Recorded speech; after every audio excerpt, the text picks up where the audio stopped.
I joked to someone at the table, I might as well just let Ronnie have my time anyway, but I love you, Ronnie. Thanks so much for your kind words. It's such an honor to be here with y'all. It's also nice to be somewhere I can say y'all. But I do feel very humbled and honored to speak to you today, and I want to thank the Institute of Interfaith Dialogue for inviting me here to talk with you. And Hurley Evers, I love you. You know, you and your family, and I appreciate. Let's just give them a hand for what I'll do.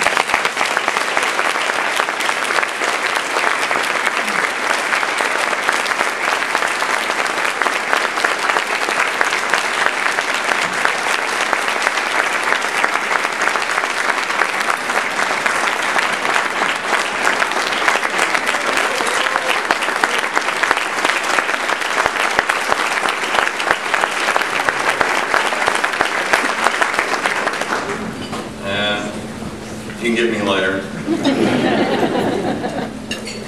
But, you know, I believe and I support all the efforts that will help us learn to love one another.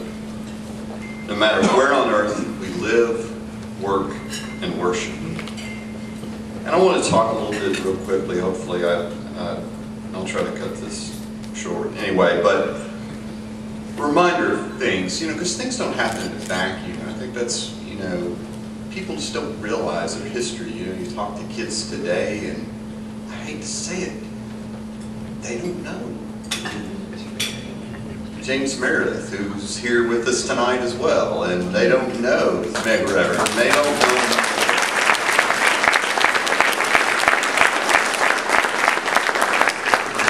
Was it King said once, one day the South will recognize its true heroes.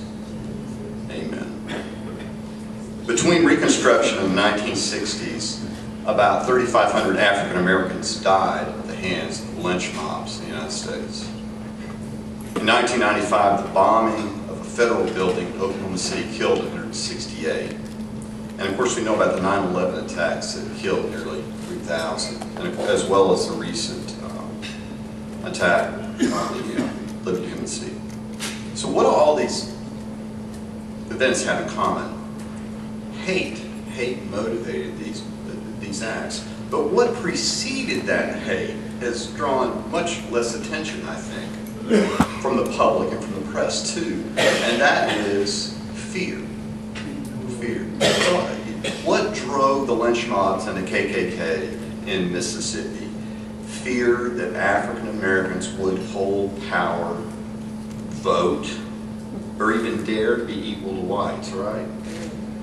And that's really depicted, if you've ever seen it, I don't even necessarily recommend it, but I guess it is a piece of film history, Birth of a Nation, which basically helped bring about the resurrection of the Klan, second incarnation of the Klan back in 1915. But there's a scene in that movie where a white woman jumps off a cliff rather than face the possible rape by a black man, who, by the way, this is kind of ironic, wasn't even a black man, it was a white man in blackface. Anyway, so, you know, in the 1960s here in Mississippi, the White Knights embraced an anti-Semitic belief called Christian identity. Some of y'all probably know about. But it basically teaches Adam and Eve were white people. Harvey Deal Beckwith taught me about this, by the way. Adam and Eve were white people, and the non-white races were created with the animals on the sixth day. This is their version of creation. And therefore, of course, have no souls. And then they believe that Jews are essentially spawn of Satan. This is their teaching. And that thinking is what prompted Klansmen in the 1960s to bomb synagogues, to bomb Beth Israel here, and bomb homes. It's prompted much other violence since. Christian identity is a very dangerous belief. But it does remind us, it does matter what we think, and it does matter what we fear. Because that's what, you know, that's what leads people to act, individuals, groups, and nations. You know, when the Maine sunk in the Havana Harbor and 250 sailors died, the press blamed Spain, you know. And not long after, we had the Spanish-American War. an interesting footnote to that is actually the explosion took place in the boiler room. Now, it had nothing to do with Spain, but it hardly matters what the truth is when fear reigns. You know, one of the biggest problems with fears is it leads us to create enemies. And that's what we're talking about tonight, right? And that's what happened with Joe McCarthy, a senator. Obviously, some journalists took what he said, just kind of ran with it, and then other journalists, thankfully, kind of called into question, including Edward R. Murrah, who stood up to him, which is what needed to happen the whole time.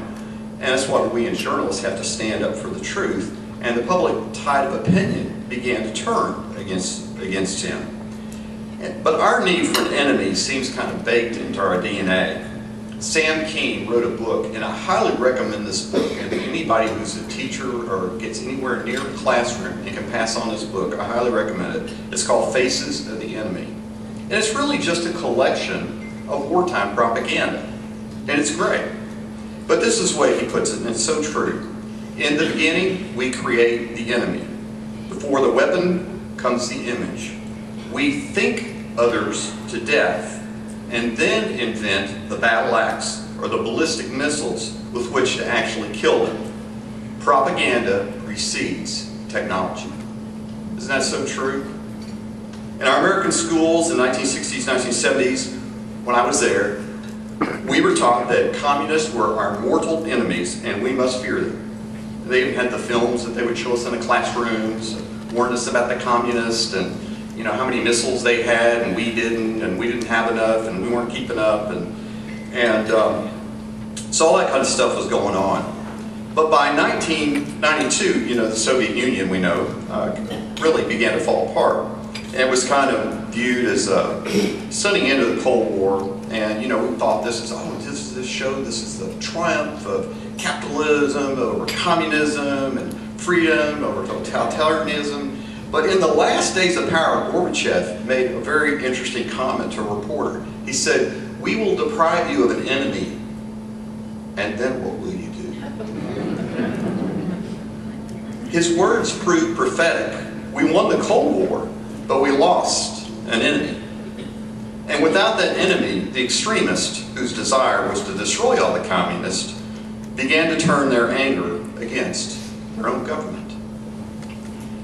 The anti-government movement culminated with the bombing of the building in Oklahoma City.